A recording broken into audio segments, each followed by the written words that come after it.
Hey guys, what's going on? John here from What's Spinning, here tonight finally with my top 20 albums of the year. Sorry this hasn't gone out earlier. I wanted to get this out a couple of days ago, but your boy's been sick. There's been a lot going on, but I wanted to bring this up. I hope you guys enjoyed my top 50 singles list. If not, go back and check that out. I put it up maybe a week ago at this point. Without further ado, it's my top 20 albums of 2019. Keep in mind, as always, this is all opinion, man. You might agree, you might disagree. Let me know down below what some of your favorite albums of the year were. Let's chat about these top 20. At number 20, it's Miss Chelsea Wolfe with The Birth of Violence. I loved this album, maybe not much as her last couple, like His Spun and Abyss, but honestly, it's just such a cinematic and beautiful album. And it's just a really interesting sort of route to see Chelsea go down, going back to her singer-songwriter roots, that very rustic, very grisly, very southern gothic sound to it. There's so many great tracks on here, like the title track, as well as The Motherland, and my favorite, Deranged with Rock and Roll. There's just so much to like about this album, and honestly, I think the most exciting thing about this is I think that Chelsea can still grow with this sound a little bit more. Up next, at number 19, it's Pile with Green and Grey. This is an album that really caught me off guard. I haven't really been that into Pile in their career, but I thought that this was the sort of blast of post-hardcore that I really needed this year. It's an explosive album with some serious slow burners as well as some very chaotic and weird, almost artsy, more upbeat tracks as well. And yes, it's a little bit long-winded and it's a little hard to get to at times, but it is seriously a very intense album and a great introduction to Pile sound. At number 18, it is my girl Kareen with the Quanta series. This is an album that, once again, really took me by surprise. I definitely had known who she was from her little Quanta EPs here and there, and a couple of huge singles that led up to this release, but this is like the art pop, dreary, lovelorn, heartbroken album that I wasn't expecting to hear this year. As a matter of fact, if the FKA Twigs album didn't come out, I think this album would have even been higher up in this list and even more impactful. It is just a really seriously great art pop album with some very, very cool production, and the vocal performances are to die for here. Check this out. At number 17, it's King Gizzard and the Lizard Wizard with Infest the Rat's Nest. You know, when I first heard the Fishing for Fishies album that they came out with earlier this year, I wasn't blown away by it, but like I thought that almost like King Gizzard were getting a little bit stale. They did a little bit of a left hook, a gut punch, and they delivered with Infest the Rat's Nest in every way. Here they take on this much more thrash metal sound, which I don't think I ever expected, but obviously it works very well. As a matter of fact, much more than a lot of bands that have been doing thrash for the last couple of years now. Of course, it's a little preachy at points, and there is so much tongue-in-cheek humor on this album that's worth hours of entertainment, honestly. But outside of that, it's just a very well-written metal record from guys that really don't do this genre, at least not up until recently. It's a blast. And at number 16 is one of my favorite collaborative albums of the year, Marissa Nadler and Stephen Brodsky with Drone Flower. Marissa's very whispering, very wispy, very hauntingly beautiful vocals have really charmed me for years now. I feel like whatever she puts out, I just eat up, eat up, eat up. But in the last maybe year or so, I do feel like she needed maybe a little bit of a new direction, just a little bit, and this album is kind of it. It's actually really fascinating. I mean, Stephen Brodsky, who has been known to play in a lot of metal bands over the years, he's played in Cave In and Mutoid Man, to name a few, and honestly has very low, rumbling, sludgy, very almost doom metal inspired guitars that pop up on this album. Never too loud, may I add, are just the left hook that Marissa really needed. This is a very dreary, very powerful, very slow burning album, but the results are certainly here. It's bluesy, it's sort of heavy in parts. It's just really interesting. It's just really fascinating, especially when you take in some of the covers here, especially that Guns N' Roses Estranged cut that was absolutely magnificent. Great album. And at number 15 is my favorite folk album of the year. It's Jessica Pratt with Quiet Signs. I listened to this album album so much this year. It's so short, it's so sweet. Honestly, yeah, if you haven't been into Jessica's work in the past, this isn't anything new. I still have heard the same complaint over and over that a lot of people really can't get into her voice, but I think this time around, I think she's a little bit more easy to dive into than ever, and is easily writing her catchiest and sweetest on the ears material to date. It's a very throwback singer-songwriter folk rock album that just deserves to be heard. I think it's absolutely gorgeous. At number 14, it's Lana Del Rey with Norman fucking Rockwell. Lana has come so far, and I think that that's what makes this album hit even harder. Obviously, it's a good album by any leap of the imagination. I mean, the songwriting that she has done here with Jack Antonoff is actually really perfect for this time. Yes, once again, it is a long-ass album, but it breezes by very nicely, and the maturity that we've come to with Lana, especially when you look at her Born to Die days, is pretty remarkable. I have nothing but great things to say about this album. As far as lyrics go, this is easily one of the best of the year. Number 13, one of the most breathtaking and stunning art pop and chamber pop albums of the year. It's Angel Olsen with All Mirrors. I've taken my time with Angel Olsen over the years. I didn't really get into her until maybe a year or so ago, but this new album is pretty freaking stunning. The production is just so remarkable, and her vocal performances have never come off this absolutely gigantic and larger than life. And at number 12, just one of the most accessible and catchy pop albums I've heard this year. It's the new Sacred Paws album, Run Around the Sun. To say that there's anything groundbreaking about this album or next generation or new to the world of indie pop is a lie, but these are like 10 or 11 or 12 of the catchiest indie pop songs that you are going to hear all year. It's short, it's sweet, it's just so colorful and so much fun. If you missed this, go check it out. And completely on the other side of the spectrum, at number 11 is the new Gatecreeper album, Deserted. This is like workout album of the year for me by far. Many a iron was pumped to this album. It is just no hope in sight. It is crunchy rip. It is death metal in some parts. It is grindcore in other parts.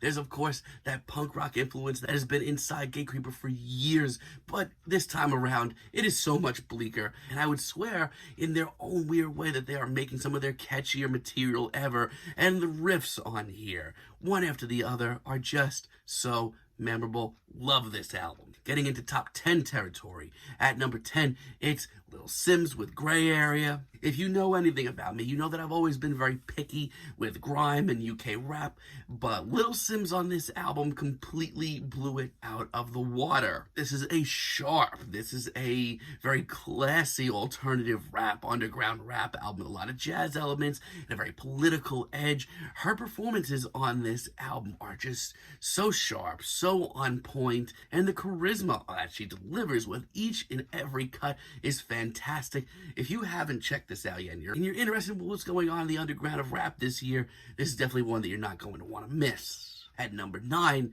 it's Lowlife with Downer Edition. These guys are an Australian punk band. Woo, this is a good one. This is just so musky.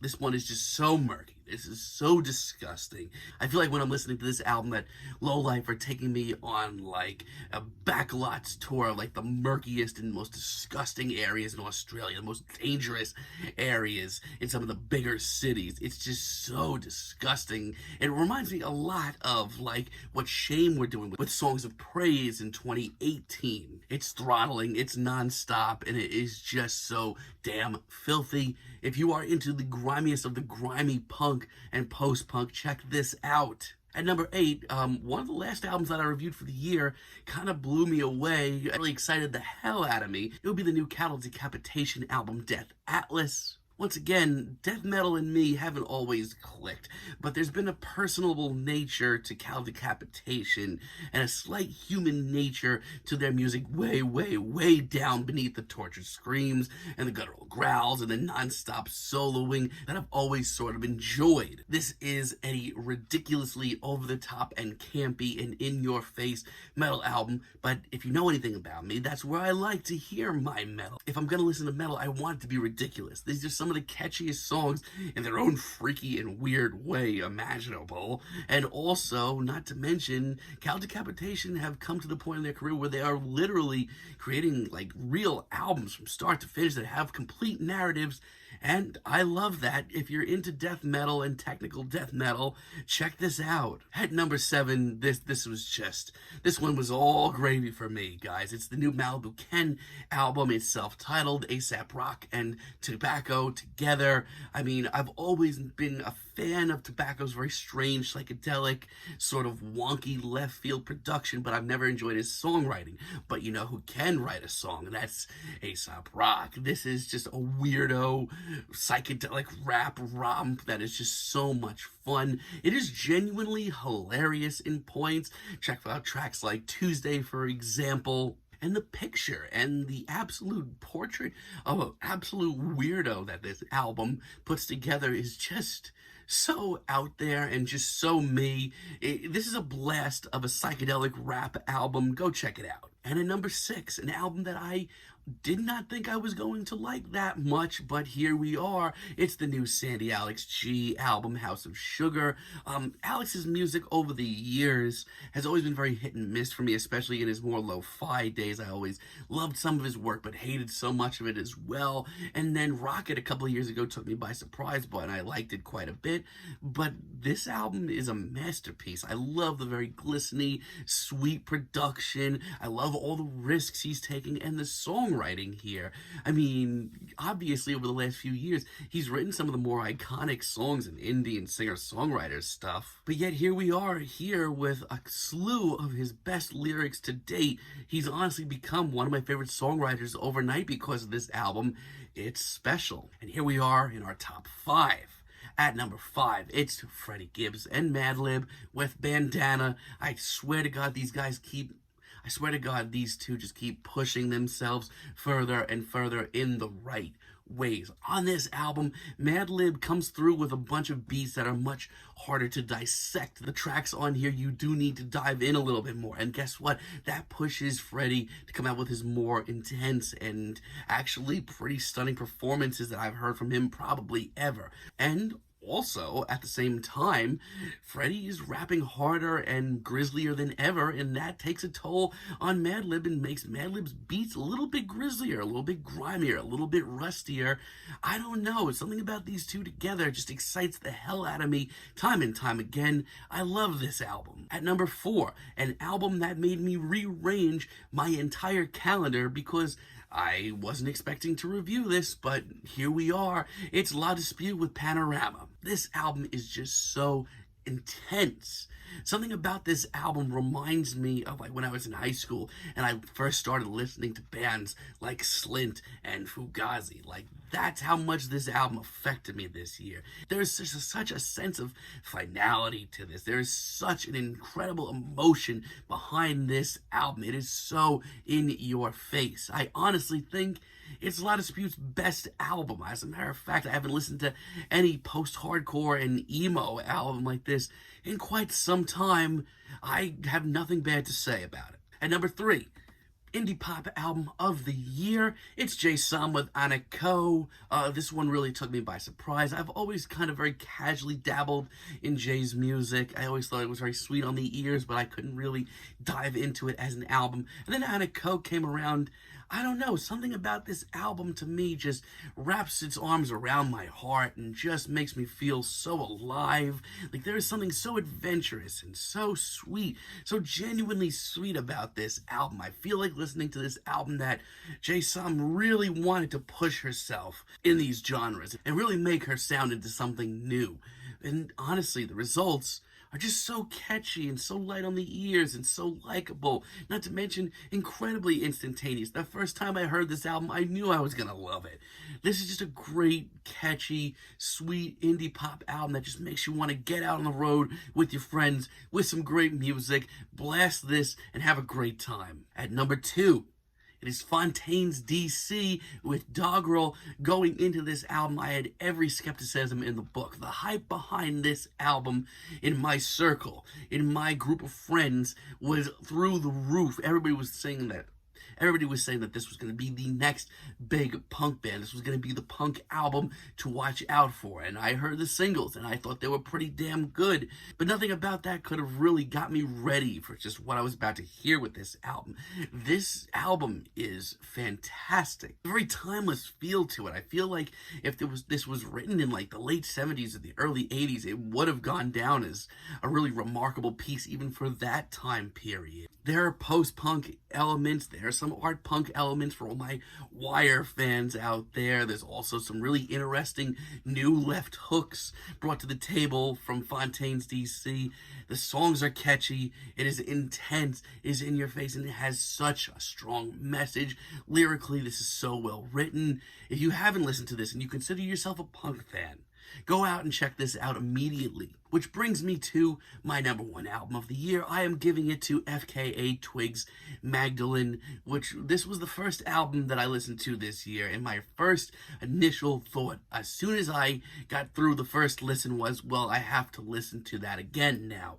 This is the otherworldly indie pop, alternative R&B, art pop, chamber pop, baroque pop, whatever you want to call it, album of the year. Going into this, I knew FKA Twigs was going to come out with something pretty left field and pretty experimental and pretty wild, but this is so next level. This album does not even belong on this planet. It is like the sort of alien weirdo, but incredibly stunning and beautiful and emotional and just human enough album that I was not expecting to hear. I couldn't have prepared myself for this even if I wanted to. Cellophane, Sad Day, Holy Terrain. There are so many great tracks on here.